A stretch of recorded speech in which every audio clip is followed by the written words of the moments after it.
Broadside Books and HarperAudio present The Rise of the New Puritans, Fighting Back Against Progressives' War on Fun, by Noah Rothman. Read by the author. For my wife, Jaren. This was all her idea. Introduction. You are not fragile. You won't shatter upon contact with a thought or phrase you find offensive. If you really think you're that timid, this is not the book for you. This is a book for grown-ups. You will be confronted with uncomfortable subjects, antisocial behaviors, and ugly words. You will be made to think about the things you enjoy that others regard as destructive to the social fabric. And you will be asked to evaluate the ways in which your behavior affects the lives of those around you and society at large. These are questions that consume those who believe themselves to be so competent, upstanding, and principled that they should reorder society around their personal preferences.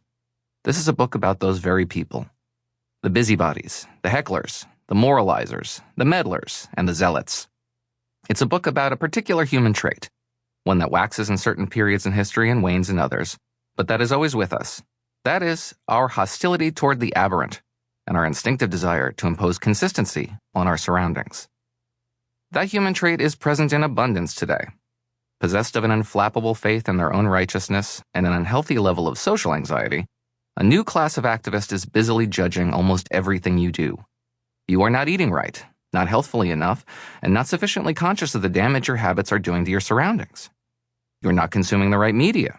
The indecent frivolities you like so much are giving license to degenerates. You're not thinking the things you should. At least not when you're preoccupied with diversions that distract you from the crushing pain of existence in an imperfect world, even for just a few minutes. This meddlesomeness is not new. What is new, or rather unfamiliar, is that these traits are no longer the exclusive province of the Anglo-American right. Not long ago, imposing a moral framework on every aspect of life was a conservative predilection.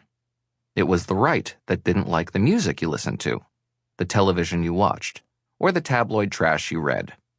It was the right that identified antisocial themes and seemingly harmless entertainment products that only they, with their keen senses of propriety, could discern.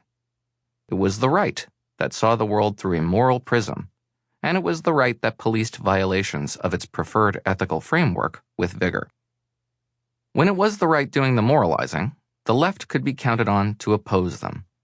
American liberals reliably objected not only to conservative dogma, but to almost any social program that came at the expense of individual self-fulfillment, in whatever form it took, even those forms that were self-destructive and contemptuous of accepted social norms.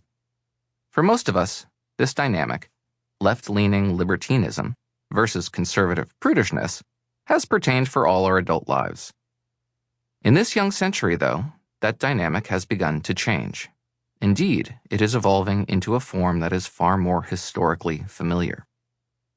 As the left gravitates more towards progressivism and away from liberalism, it has assumed many of progressivism's utopian conceits. Chief among them, an all-consuming conviction that the way you're living your life is not only wrong, but harmful to everyone around you. And that way of life cannot be allowed to stand. No longer do progressives subscribe to the new morality that took shape in the 1960s and took over in the 1990s. A much older form of propriety is today taking its place, one that emphasizes political utility over personal pleasure. From the comedy you enjoy to the sports you watch to the sex you have, or increasingly don't, a particular sort of left-wing activist insists that these and many other private activities have a public dimension. They must contribute to the promotion of a wholesome society, one that is observant of their preferred pieties and advances their political objectives. Anything that fails to serve this purpose is worse than worthless. It stands in the way of progress. The outlook I'm describing is indeed puritanical. Progressives are unlikely to recognize that preachy and prudish impulse in themselves, but that is vanity. Progressivism in the transatlantic world arose from the ashes of the Puritan experiment. Throughout its history, progressive thought adhered to a theory of social organization that placed the perfection of the human condition above more quotidian affairs. It was as much a moral crusade Sample complete. Ready to continue?